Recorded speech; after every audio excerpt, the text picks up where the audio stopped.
Hi everyone, and welcome back to the British Accent Podcast. I'm Emily, and today we're talking about something a lot of English learners secretly struggle with: joining English clubs or speaking groups when you're shy or nervous. It can feel intimidating, right? But today, we want to show you that you don't have to be the most confident person in the room to be part of a community that helps you grow. Hey folks, I'm Tom, and trust me, we get it.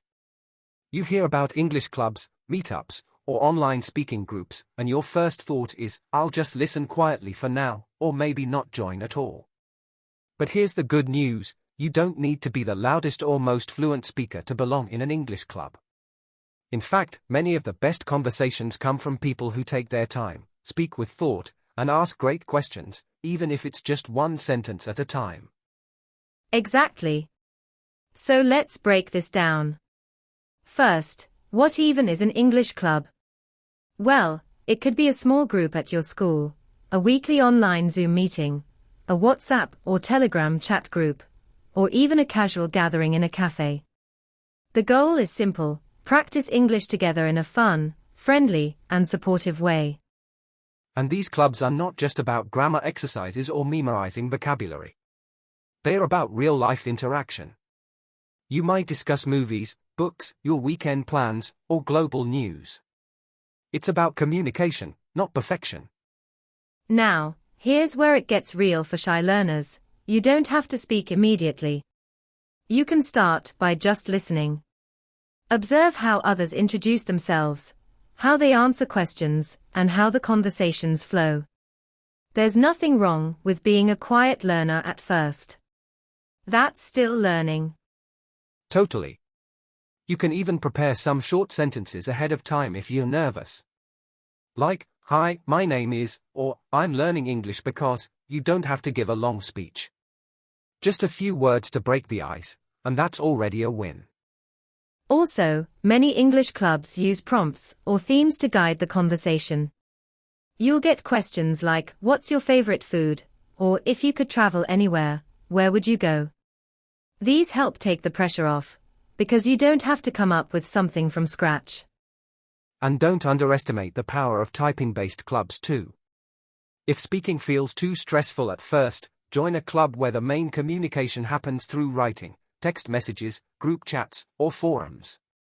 You're still practicing English, just in a lower-pressure way. Plus, being shy doesn't mean you're not social. Many shy learners are fantastic listeners, and that's so valuable in a group. It means you'll be able to really hear how people speak, pick up on their expressions, and learn naturally from context. And over time, when you feel ready, you'll start contributing more, maybe with a short voice note, a question, or a comment on what someone said. And each time you do, your confidence builds. Step by step, you stop being the shy learner and start being the brave communicator. And that shift happens almost without you realizing it. One day you're typing, "Hello," in the group chat, the next week you're sending a voice message, and a few weeks later, you're leading a 5-minute conversation. It builds slowly, but it builds strong. Yeah, and let's talk about expectations for a second. Some learners think joining an English club means you have to be perfect, or that everyone else will be more fluent. But in reality, most clubs are full of learners just like you. Some are more advanced, some are beginners, but everyone is there to practice, not to judge. Exactly. And when you realize that no one is expecting you to be flawless, it takes away so much pressure. In fact, making mistakes is part of the fun. Some of the best moments happen when someone says something a little funny or awkward, and everyone laughs with you, not at you. Right. It's a space to grow, not perform. And if you find a group that doesn't feel supportive, don't give up, just try another one. There are so many English communities out there, and the right one will make you feel welcome, no matter your level or your personality. Another tip: try smaller groups first. A conversation with 3 or 4 people might feel much more comfortable than a large session with 20. Smaller groups let you get to know each person and give you more space to speak when you're ready. And don't forget, some clubs are themed. If you're passionate about books, movies, cooking, or even gaming, there's probably an English group out there that shares that interest. Talking about something you love makes it so much easier to speak up. Absolutely. When you're talking about something familiar, the fear of making mistakes kind of fades. You're too focused on expressing your ideas, and that's when real fluency starts to develop. So whether you're shy, introverted, or just a bit nervous about your English, don't let that stop you from joining a club. You belong in the conversation, and your voice, even if it's quiet at first, is worth hearing. And here's something really encouraging. When you do speak, even just a few words, people in these communities notice. They appreciate the effort.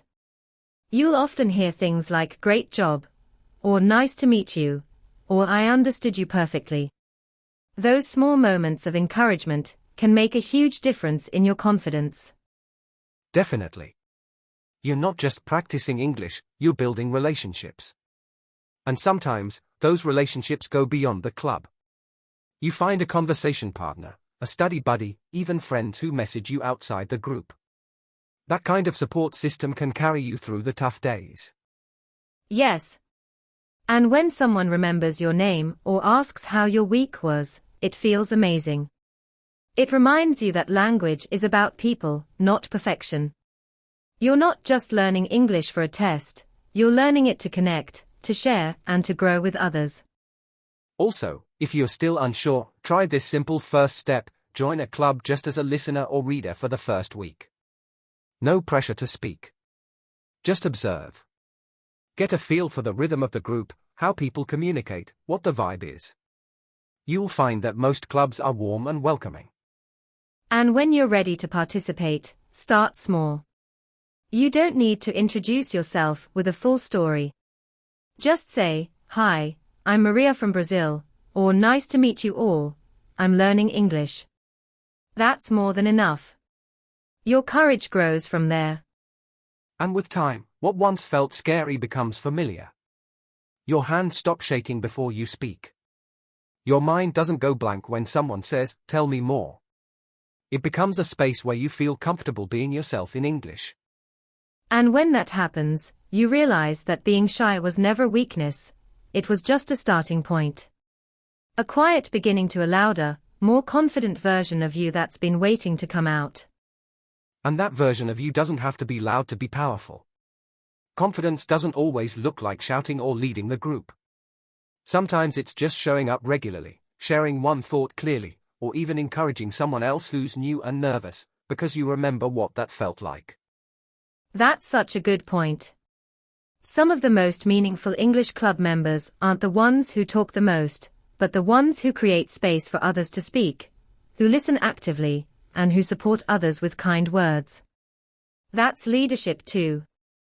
And let's be real, most people are a little shy at the beginning. It's completely normal. But English clubs are about progress, not performance. You're not being judged, you're being welcomed. And the more you show up, the more natural it feels to contribute. And over time, your fear gets replaced with familiarity. The faces, the format, the types of questions, they start to feel routine. You begin to relax. You're not the shy one anymore.